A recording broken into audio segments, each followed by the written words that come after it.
Still, I never considered myself angry, despite getting angry from time to time. I knew I struggled with my anger, but to classify myself as angry was a brand new way of thinking. I'll admit, I spent the first 20 years of my life rather oblivious to the problems of our world. Now that I'm aware, I can't deny my anger.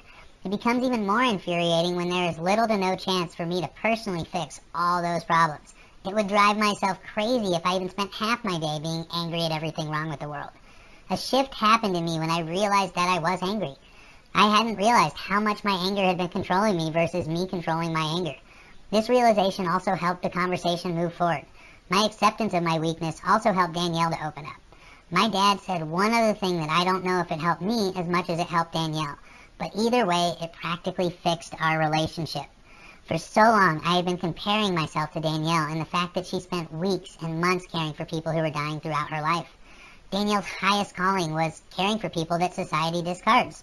It was also such a high standard to live up to. My dad put things into perspective for both of us. He said the situations are not the same because, Danielle, you didn't love those people as Brandon loves you. That made both of us think. It wasn't easy for me to watch someone I care about so much go through so much pain and agony. The surgeon said it best when he said cancer is a bitch. It truly was, and after 4.5 months of watching the love of my life suffer, it had done a number on me too. Months of witnessing misery in all its forms. Enduring the suffering of a loved one was even more exhausting than any other experience in my life. Nothing compared to what I faced with Danielle, and honestly, I hope nothing ever does. Danielle and I both grew from our struggles. We both were finding our peace in the sea of turmoil. It was an honor to have an opportunity to experience this with such an amazing person. The walls that had been built were starting to crumble. Danielle admitted that she had changed the will, and she felt ashamed. At the time of our wedding, I was going to inherit the house should something happen to Danielle. The issues we were having as a couple, and influence from the other people in her life, had forced her to rethink the will. Several weeks prior, she had a friend take her over to the lawyer to remove me from the will. She had decided to leave the house to one of her students because she didn't feel that her family would fulfill her wishes for the house. I truthfully wasn't bothered by not getting the house because I didn't want it in the first place. It was upsetting to find out just how much faith and trust that Danielle had lost in me. No longer did she see me as her husband through sickness and health. I had broken that trust. Considering the problems we were having, I did sympathize, agreeing that I probably should not get the house anyway. When we first drew up the will, we weren't expecting 5 months later to be in the situation we were facing. My dad agreed I shouldn't get the house. I did not have the means to keep up with the repairs, nor was I completely sure if I wanted to stay indefinitely in Sedona. It was nice to have a little support from my dad on the issue. It calmed Danielle's fears while resolving many of our issues. My dad also didn't want to be the one to foot the bills for the repairs. It was in everyone's best interest that someone else gets the house. My dad stepping up was exactly what we needed at that moment, a mediator. My dad had become a dad to not only me again, but also to my wife.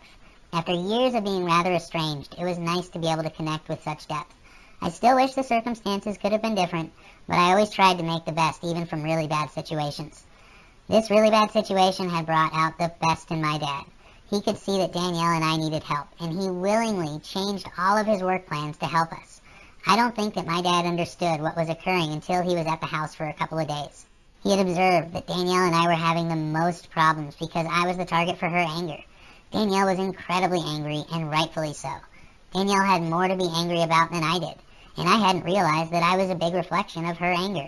My dad recognized the vicious cycle we were stuck in. My dad's intervention curbed her coaxing me to get angry. It had become a problem that I couldn't do anything about previously. Her anger towards my behavior would often lead to that very behavior manifesting. My desire to make sure that didn't happen was where my real growth took place. Despite the constant encouragement from Danielle to show that I was a destructively angry person, I wasn't going to be an angry person anymore, and I was making a choice. The return of my mental strength and the added support were allowing me to endure any stresses. By addressing my anger in a more honest approach, I had in a way taken away the power it once had over me. While it wasn't like my anger just disappeared, it felt like a huge weight had lifted off my shoulders. During our conversations, I also came clean about my tobacco addiction. Surprisingly, that went over much better than I would have thought. I was expecting Danielle to be upset at the fact that I was smoking since the wedding. To my surprise, she wasn't upset about it at all. It didn't change the fact that I felt bad about hiding it. I never lied to her about it, but I hid it well enough that she never asked. It was one of the hardest things I had been living with the past several months, and it was so powerful to lift that burden off my chest. I explained how putting a little tobacco in my pipe when I smoked medicinal marijuana would truly reduce the stress and anxiety I was feeling. I also admitted that some of my problems were because I didn't smoke enough nicotine. Certainly some of my blow-ups were because I was unable to excuse myself for my nicotine fix. I apologized profusely, even though it didn't bother Danielle. She was a little concerned that I had successfully hidden it from her, but she also knew I never lied about it. After months of trying to figure out ways to cope with the stress, I finally had the upper hand. Even though Danielle didn't believe me yet, I knew I was ready.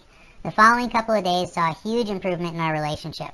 My emotional strength had returned, and I was the person that she needed me to be. It wasn't easy, but I knew I could do it. I felt stronger, more in control, and a new person altogether. Danielle still wasn't convinced, but she was opening up to it, and I was willing to be patient. Patience was a virtue I was constantly cultivating during our relationship. I could feel that I was already a better person. Now I had to prove it to Danielle. The time we spent together involved moving past much of the pain we had both gone through over the past months. I repeatedly apologized for my lack of strength and that I would not allow myself to go to the place again. I knew I was using the proper tools at my disposal, that I could be the person that she needed. I began to embrace vices that I once considered terrible. Now I didn't need to hide the tobacco usage. I was able to keep my cravings in check. I was also able to use nicotine as a tool to calm myself down quickly. I learned fast that if I excused myself before I reached a point of no return, that I could quickly recenter myself. I'll even admit that there was a learning curve. I knew that if I left myself unchecked, that I could fall out of balance. My past had proven that it was not good if I went past my breaking point. It could take several hours to a full day for me to regain my mental strength. I was not going to allow myself to get to that point again, and using copious amounts of nicotine and THC were my saviors. I was embracing plant medicines on a whole new level. Danielle and I both dramatically changed our view about plant medicines. We were changing together again. Our renewed relationship was moving forward. It would be necessary for the challenges we were about to face. My newfound strength would be tested. Thank you for listening. Please feel free to like, share, or comment on any of the free chapters from the website dancingbeyondcancer.com. It is a story that must be shared to help others face the challenges of cancer. More chapters available every Monday. You can support the author on dancingbeyondcancer.com by purchasing the book, making a donation, or making a pledge on Patreon. As always, thank you again for all the continued support.